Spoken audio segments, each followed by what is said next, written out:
할렐루야. 우리 주님의 놀라운 평화가 여러분의 심령과 가정과 일터 위에 흘러넘치시기를 축복드립니다.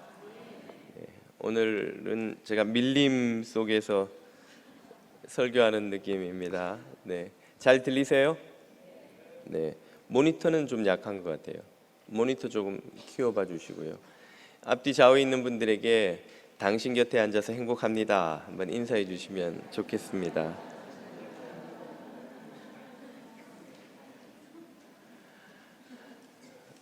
오늘 우리에게 주시는 하나님의 말씀은 디모데후서 3장 14절에서 17절까지의 말씀입니다.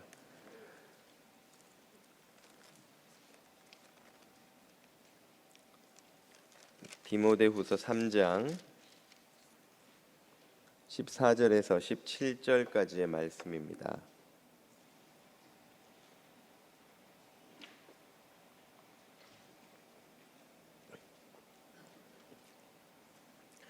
자매님과 형제님들이 한 절씩 읽지요. 그러나 너는 배우고 확신한 일에 거하라. 너는 내가 누구에게서 배운 것을 알며 또 어려서부터 성경을 알았나니 성경은 능히 너로 하여금 그리스도 예수 안에 있는 믿음으로 말미암아 구원에 이르는 지혜가 있게 하느니라. 모든 성경은 하나님의 감동으로 된 것으로 교훈과 책망과 바르게 함과 의로 교육하기에 유익하니 이는 하나님의 사람으로 온전하게 하며 모든 선한 일을 행할 능력을 갖추게 하려 함이라. 아멘. 한국의 구봉서 장로님 등 연예인들이 많이 다닌다고 알려진 예능교회에서 성경 공부를 하다가 있었던 일이라고 합니다. 한 교우가 마리아가 동정녀로 예수님을 낳은 본문을 읽으면서 목사님께 질문을 하는 거예요. 목사님, 아무리 그래도 마리아가 처녀가 어떻게 아이를 낳습니까? 이건 참 못 믿겠습니다. 이거 어떻게 믿을 수 있나요? 그랬더니 듣고 있던 구봉서 장로님이 버럭 화를 내면서 남편인 요셉이 믿는다는데 당신이 왜 못 믿어? 남편 요셉이 믿겠다는데 당신이 뭔데 못 믿겠다고 그러는 거야. 그래서 한바탕 웃었다는 이야기를 재밌게 들었습니다. 이 교우처럼 성경을 읽다 보면 참 믿기 어렵다. 또 요즘 이야기를 들어보니까 성경을 참 온전히 신뢰하기 어렵다 하는 교우들이 적지 않습니다. 그래서 기독교 신앙에 발을 들여놓지 못하는 이들도 사실 있고요. 얼마 전에 한 교우께서 제게 장문의 이메일을 보내오셨는데 이런 질문이었습니다. 요약해서 좀 짧게 제가 요약해서 읽어보겠습니다. 이런 내용입니다. 목사님, 성경을 읽다 보니 성경의 절대적 중요성을 알게 되었고 믿음은 그 말씀을 읽어가면서 생긴다는 것도 알게 되었습니다. 그런데 성경의 내용이 여러 신화와 다른 종교에서도 나타난다는 주장을 듣고 의문이 생깁니다. 기독교의 원형이라는 수메르 신화, 그 안에 담긴 창세기 이야기들, 노아 홍수, 예수님과 닮은 호루스 얘기, 성경의 이야기와 예수님 얘기가 다양한 고대 신화의 구성을 차용했다는 것, 타 종교들에서 나타나는 복음서의 예수님 모습들, 유명한 태양신 이야기, 전 세계에 퍼져 있는 아이를 안고 있는 여신들, 사탄의 이야기 등을 들었는데 어떻게 이해해야 하나요? 참 이분은 꽤 그래도 공부를 많이 하신 것 같은 느낌이 들지요. 최근에 또 다른 교우와도 상담 중에 그분이 이런 고민을 이야기하신 것을 들었습니다. 얼마 전에 BBC에서 나온 다큐멘터리 시리즈를 아주 재밌게 봤는데 거기 보니까 성경은 로마의 콘스탄틴 황제가 제국을 통합하려는 목적으로 모아서 편집해 만든 것이라고 하고, 또 예수님에 관한 이야기도 역사적 예수는 우리가 믿고 있는 예수님과 사실 많이 다른 모습이다라고 하는 그 다큐멘터리를 보고는 그만 시험에 들어서 한동안 교회도 못 나오셨다는 거예요. 그러다가 다시 나오게 되었는데 여전히 그런 그 컨텐츠들이 마음에 그 무거운 어떤 짐으로 남아 있다. 이게 해결이 안 되고 있다 하는 고민을 들은 기억이 납니다. 여러분이 인터넷 서칭을 좀 해보시면 금방 그 시대 정신이니 하는 제목으로 떠 있는 유튜브 영상과 같은 어렵지 않은 성경의 권위를 좀 도전하는 그런 자료들을 찾아보실 수가 있습니다. 인터넷의 바다에 떠다니는 이런 대부분의 부유물들은 사실상 잘 살펴보면 제대로 된 학자의 연구 결과를 토대로 한 것이라기보다는 다빈치 코드 같은 소설을 쓴 댄 브라운 같은 그 소설가들 혹은 그 선동가들, 무신론 전도자들이 여기저기서 끌어모아 짜집기한 내용이 사실은 대부분입니다. 그럼에도 불구하고 믿음을 가진 사람들을 성공적으로 효과적으로 흔들어 놓을 수 있는 이유는 이런 주장들 뒤에 있는 전제의 허구성을 사람들이 잘 모르고 있기 때문이죠. 이 주장들이 어떤 모순을 담고 있는지를 잘 파악을 못하기 때문입니다.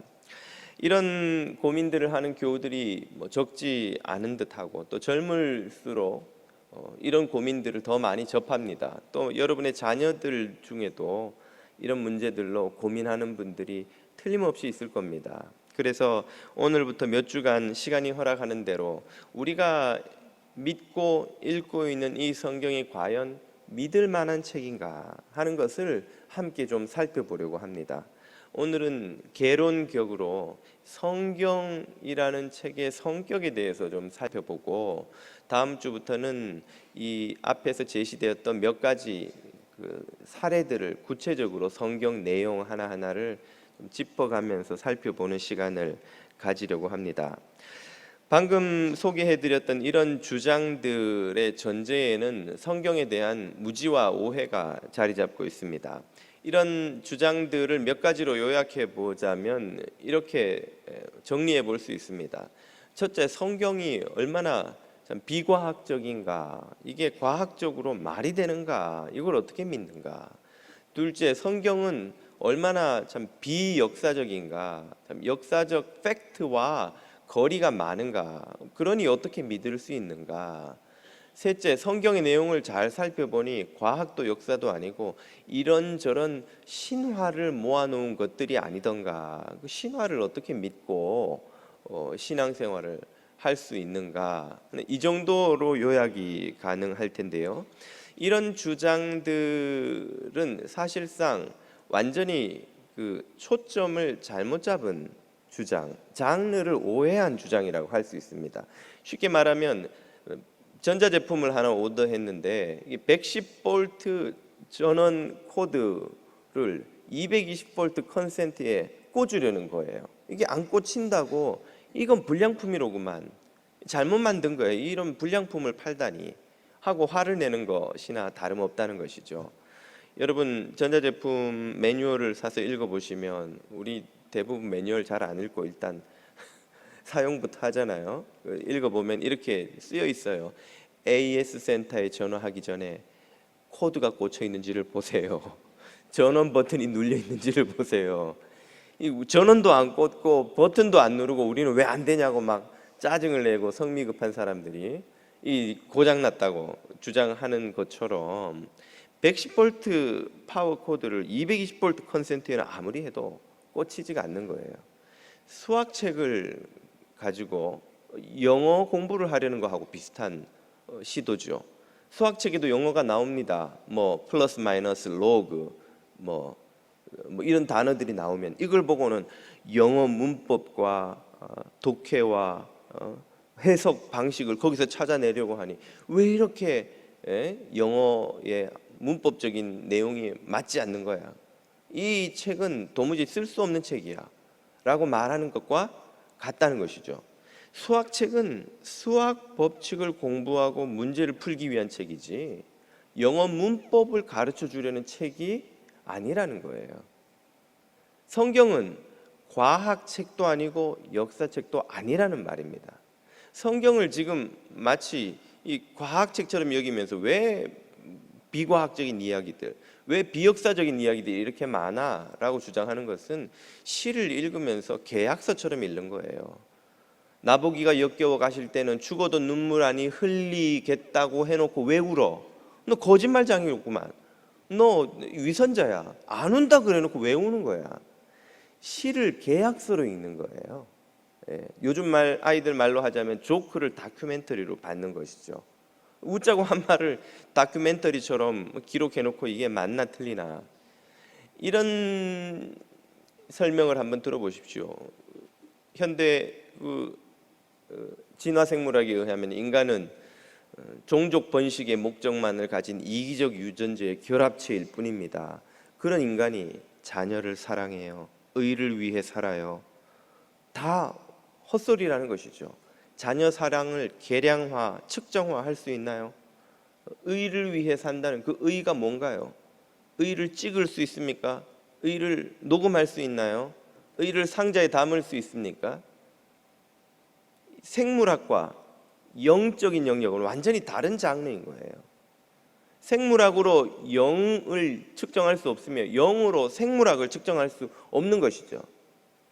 성경을 자꾸만 비과학적이니 비역사적이니 하는 말로 공격하는 것은 마치 수학책을 갖다 놓고 왜 영어 문법이 여기 없느냐고 말하는 것과 같고, 생물학을 가져다 놓고 왜 의인이 사랑이니 의리니 설명할 수, 측정할 수도 없는 것을 자꾸 내세우는 것이냐라고 주장하는 것과 같다는 말입니다.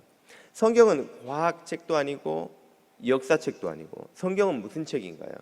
성경은 하나님의 영감으로 계시된 진리의 책입니다. 우리 교단이 고백하는 해외 한인 장로회 신조 제1조에 성경을 이렇게 설명합니다. 신구약 성경은 하나님의 말씀이니 과학과 역사에 대하여 정확무오한 유일한 경전이다. 가 아니라는 말이죠. 성경은 21세기를 살아가는 사람들이 연구하고 발견해온 모든 과학적 주장들, 이론들, 법칙들의 조금의 오류도 없이 부합하는 사실들을 모아놓은 과학책이 아닙니다.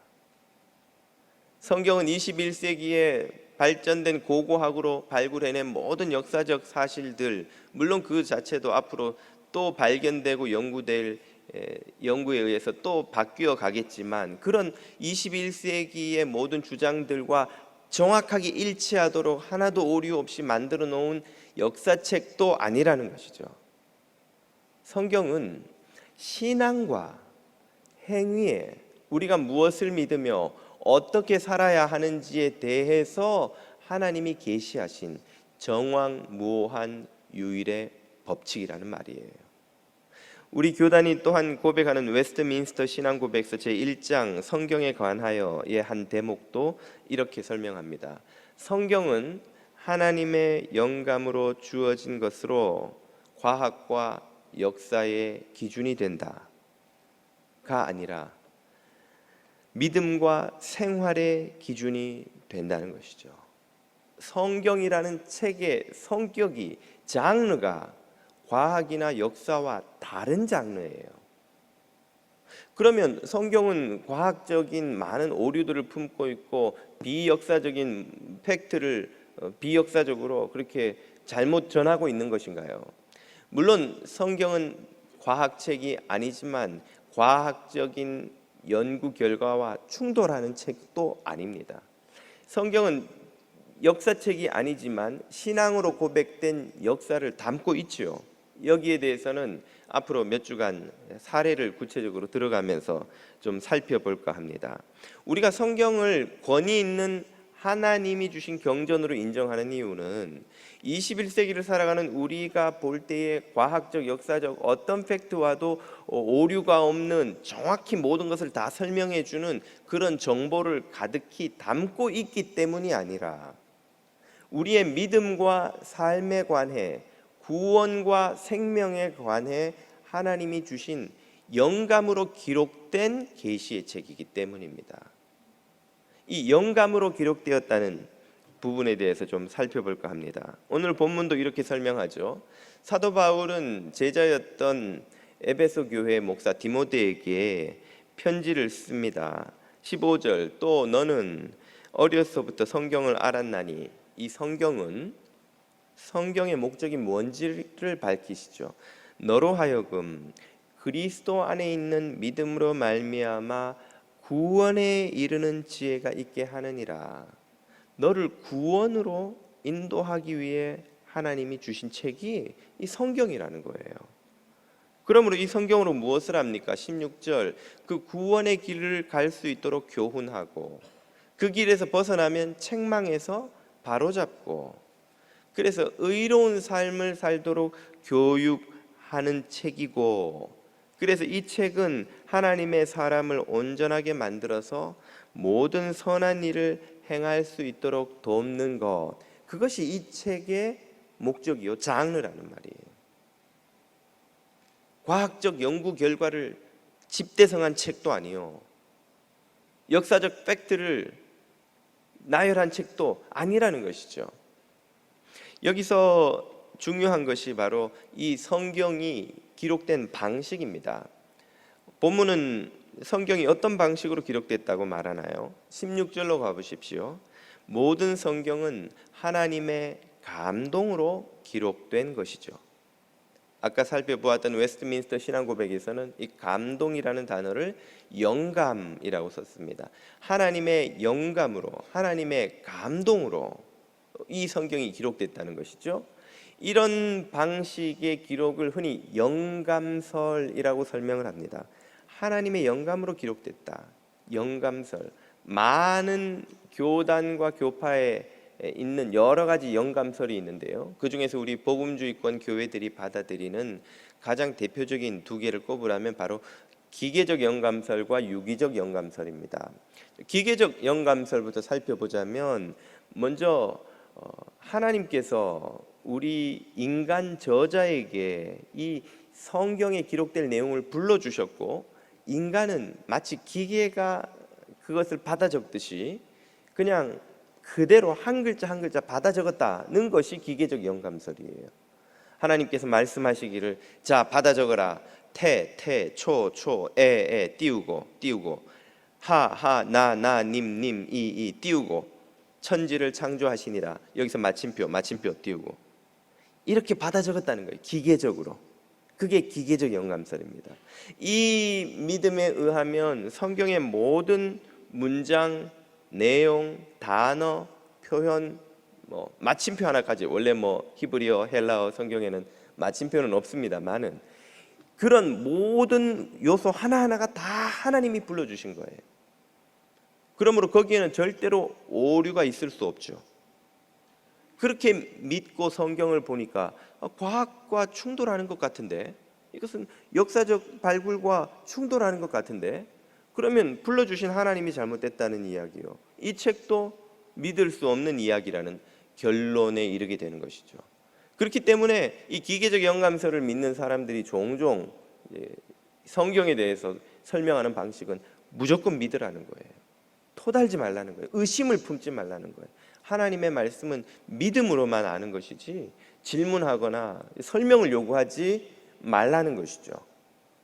그러나 오늘날 대부분의 복음주의권 교회가 받아들이는 것은 기계적 영감설보다는 유기적 영감설입니다. 유기적 영감설이란 무엇이냐? 유기적이라는 말 자체가 생물체가 가진 기관이 상호작용하는 방식을 설명하는 것이죠. 생물체의 각 조직은 서로 상황에 따라서 유기적으로 상호작용하며 어떤 활동, 목적을 이루어 갑니다. 예를 들자면 우리는 매일 2마일씩 조깅을 좋아하는 사람일 수가 있죠. 오늘도 조깅하기로 마음을 먹고 뇌가 몸에다 명령을 줍니다. 자, 나가자. 운동화를 신고 오늘 2마일 뛰는 거야.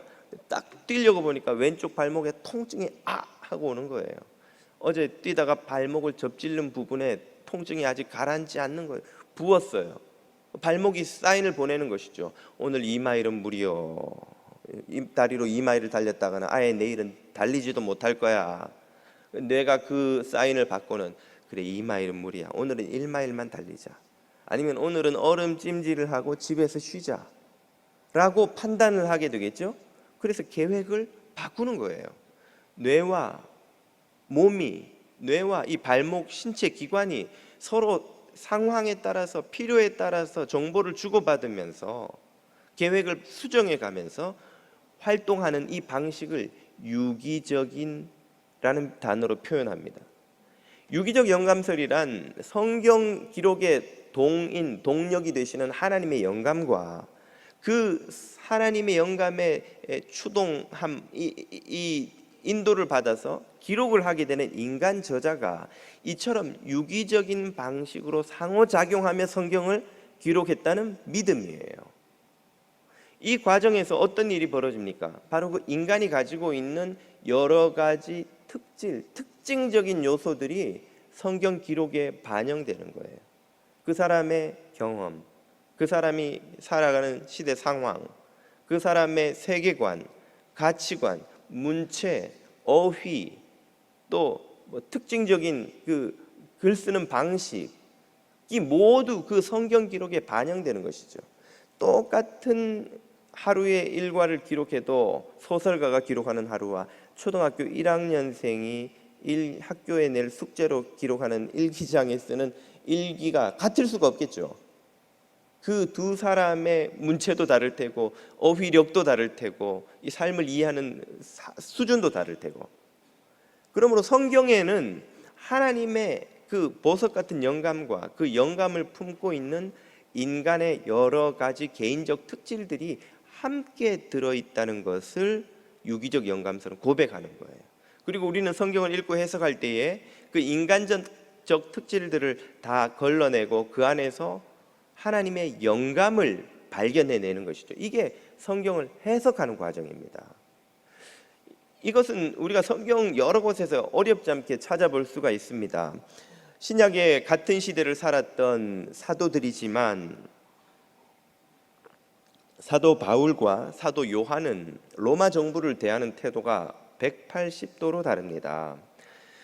로마서 13장을 보면 사도 바울은 모든 정부의 권위는 하나님께로부터 왔으니 정부의 권위에 복종하라고, 또 정부가 평안하게 치안을 잘 담당할 수 있도록 기도하라고 그렇게 권고하죠. 그러나 계시록을 보면 사도 요한은 마치 로마 정부가 적그리스도의 대리자인 양 아주 신랄하게 그 정부를 공격합니다.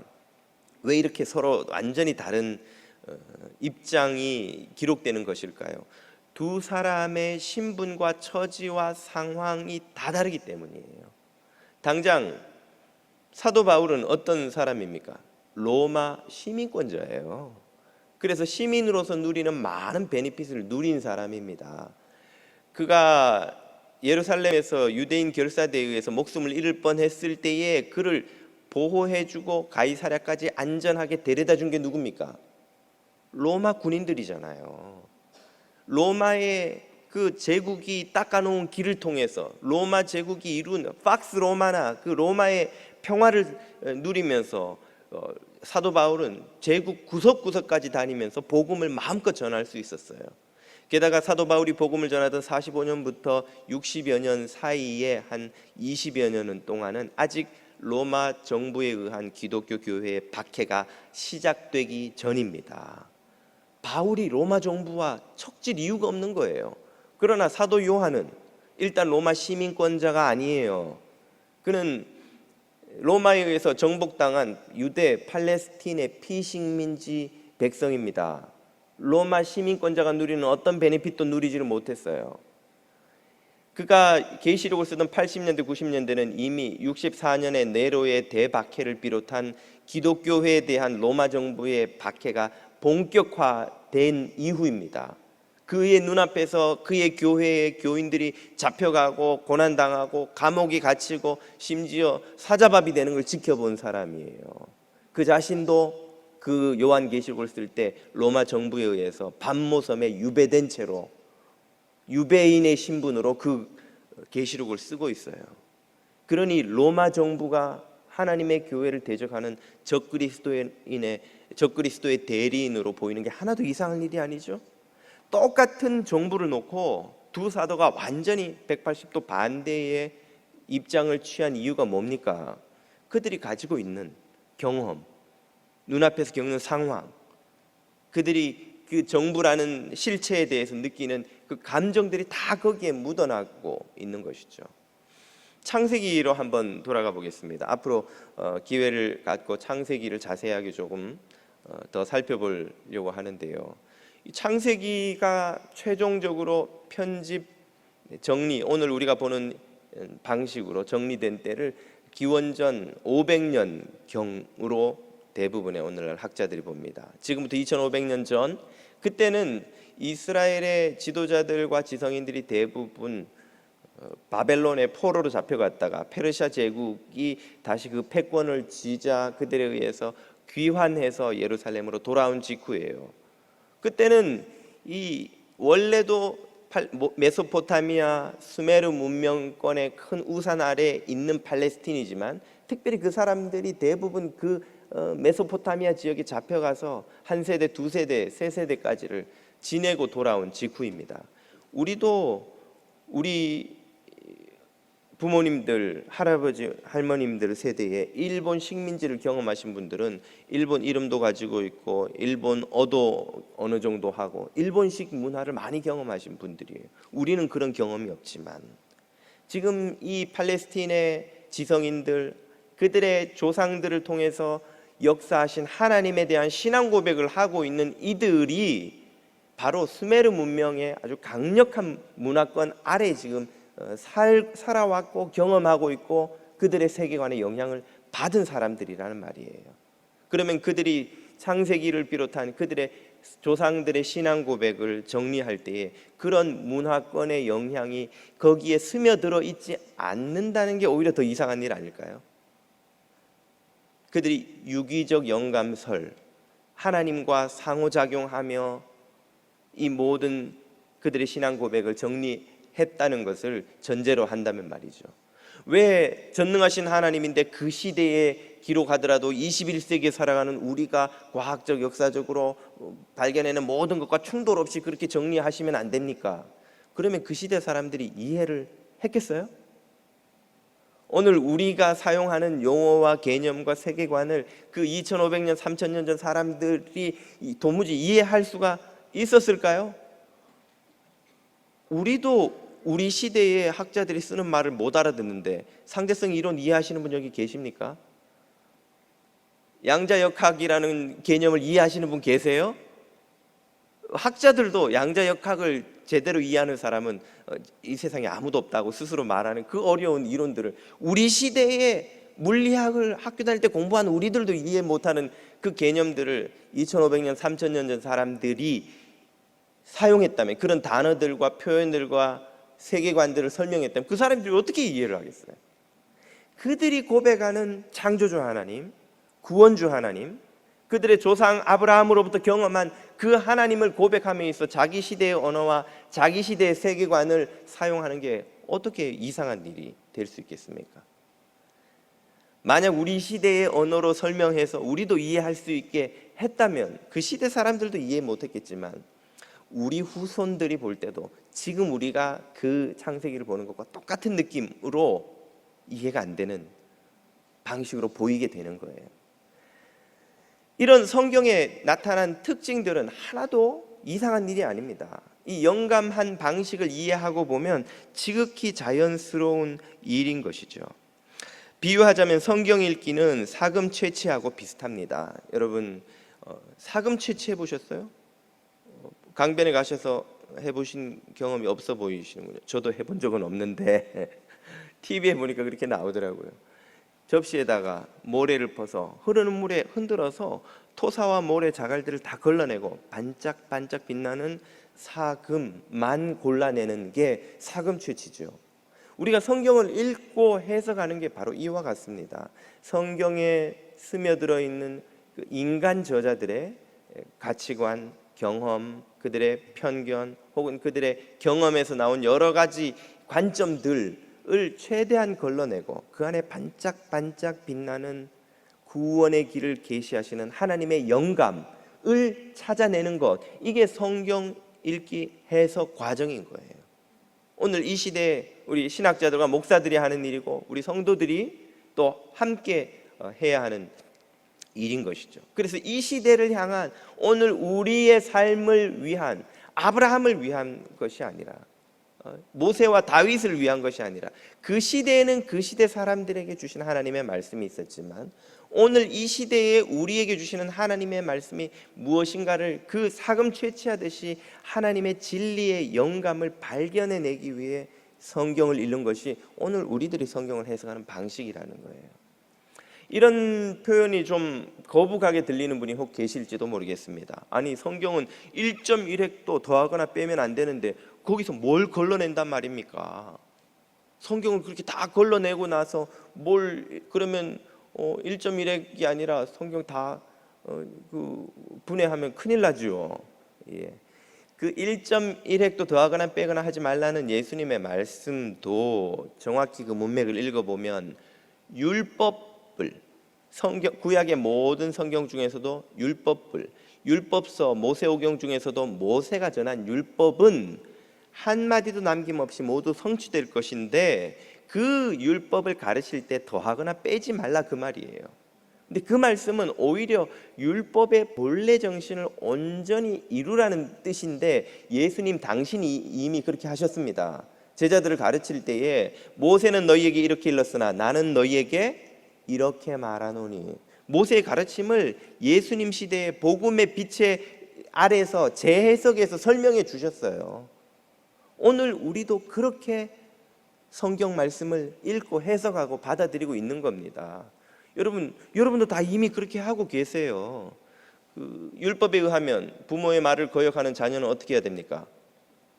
돌로 쳐 죽여야 돼요. 레위기 읽어보셨죠? 여러분 혹시 자녀들을 돌로 쳐보신 분 계세요? 돌은커녕 요즘은 뺨도 함부로 때리면 큰일 나는 시대인데 왜 여러분은 율법대로 안 합니까? 왜 안식일인 토요일 날 여러분은 예배 드리러 가지 않고 7년에 한 번씩 비즈니스 접고 다 1년 동안 집에서 쉬지 않으시고 50년째 희년이 되면 다 털고 하지 않으시는 거예요?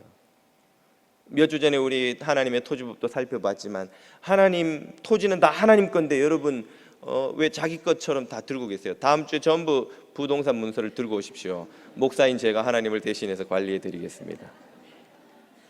우리가 성경 구약의 율법을 문자 그대로 지키지 않는 이유는 뭡니까? 이미 말씀드렸던 것처럼 복음의 빛 아래서 재해석해서 오늘 이 시대에 실천하는 방식을 찾아내고 있기 때문에 그런 거예요. 이미 우리는 다 그렇게 하고 있어요. 그러니까 유대교인이 아닌 겁니다. 우리는 제7 안식교로 개종하지 않는 거예요. 예수 그리스도를 믿는, 복음을 믿는 개신교인으로 오늘 우리는 신앙생활을 하고 있는 거예요. 우리는 성경을 이미 그렇게 읽고 있어요. 그것이 성경 말씀을 더하거나 빼거나 하는 게 아니라는 말입니다. 결론을 내자면 성경은 과학책이 아니지만 과학적 발견과 충돌하는 책도 아닙니다. 성경은 특정한 이론을 지지하거나 반박하지 않아요. 또 성경은 역사책이 아니지만 신앙으로 고백된 역사적 사실을 담고 있습니다. 우리가 그것을 앞으로 살펴보려고 합니다. 성경은 하나님의 영감으로 계시된 진리의 책입니다. 그 성경은 우리를 구원의 항구로 인도하는 진리의 등대예요. 그 빛을 쫓아가면 우리의 인생의 배가 구원의 항구, 생명의 항구에 도달하게 되는 것입니다. 그러므로 오늘 저와 여러분에게 주신 이 은총의 선물, 인류와 모든 시대 모든 민족에게 생명의 길을 밝혀 보여온 진리의 책을 우리가 사랑하고 이 말씀을 읽고 말씀을 쫓아갈 때에 저와 여러분이 생명의 항구로 들어가는 그런 은혜를 누리게 될 줄 믿습니다. 그런 은혜를 모두 누리시기를 또 축복드립니다. 기도드리겠습니다.